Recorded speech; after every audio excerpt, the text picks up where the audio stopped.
En la Europa de antaño, las pelucas eran el bling bling de la nobleza. Si querías demostrar tu estatus, no bastaba con un Rolex, necesitabas una peluca. ¿Y cuál es el origen?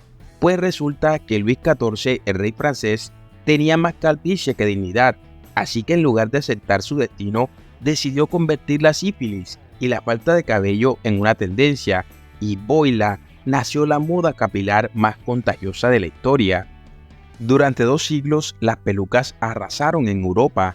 Eran como los AirPods de la nobleza. Todos querían llevarlos, pero ¿saben por qué? Resulta que no era por estilo, sino porque la sífilis estaba de moda. Y sí, la sífilis.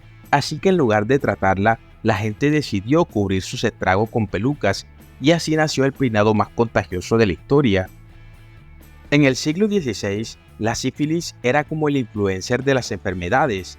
Todos querían ser parte de su tendencia. Se convirtió en la epidemia más después de la peste negra, y el resultado, más de 5 millones de personas se unieron al club de las sífilis pasionistas. ¡Qué época tan contagiosa, gente! Imaginen a los hospitales europeos en pleno siglo XVI, llenos de pacientes con sífilis, como si fueran el after party de la peste negra. La gente perdía cabello, tenía llagas y hasta se quedaba ciega. Pero, ¿qué hicieron los VIP de la época?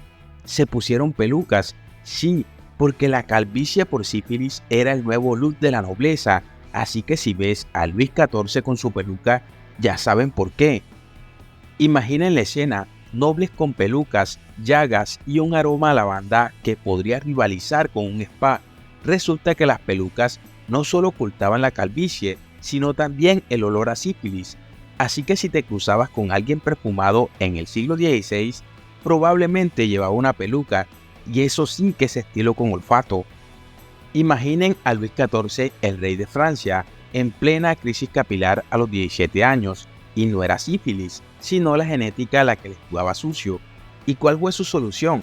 Contratar a los peluqueros más top del reino, y el objetivo, crear una colección de pelucas que hicieran que su calvicie pasara desapercibida, y así nació el primer desfile de moda capilar. Carlos II de Inglaterra, el primo de Luis XIV, vio las pelucas del rey francés y pensó: eso es lo que necesito para mis selfies en la corte.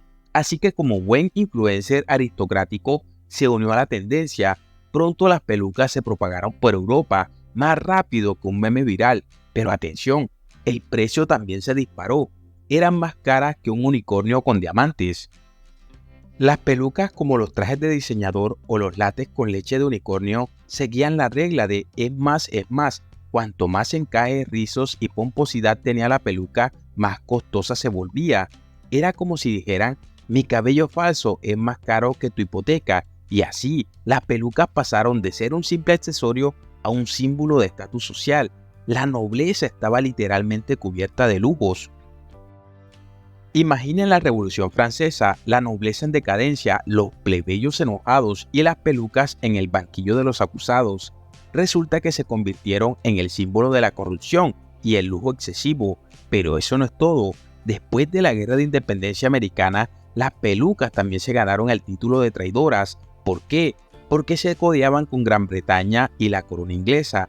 Vaya giro de eventos para un accesorio capilar. En 1795, alguien en el gobierno dijo: ¿sabes qué? Las pelucas son como los impuestos, nadie quiere pagarlos, así que crearon un impuesto específico para las pelucas. El resultado, hasta los británicos que amaban el té y las colas ordenadas dijeron: no gracias, prefiero mi calvicie al fisco, y así las pelucas se retiraron del escenario como una estrella de rock después de su último concierto. Imaginen la escena: un rey con más calvicie que dignidad, un influencer inglés y un impuesto específico para pelucas. El resultado, un accesorio que pasó de ocultar la sífilis a ser el must-have de la nobleza, y así nació la moda capilar más contagiosa de la historia. Y todo comenzó con un poco de alopecia y mucho estilo. Dale like y suscríbete a este canal para escuchar más historias de este estilo. Hasta la próxima, amigos.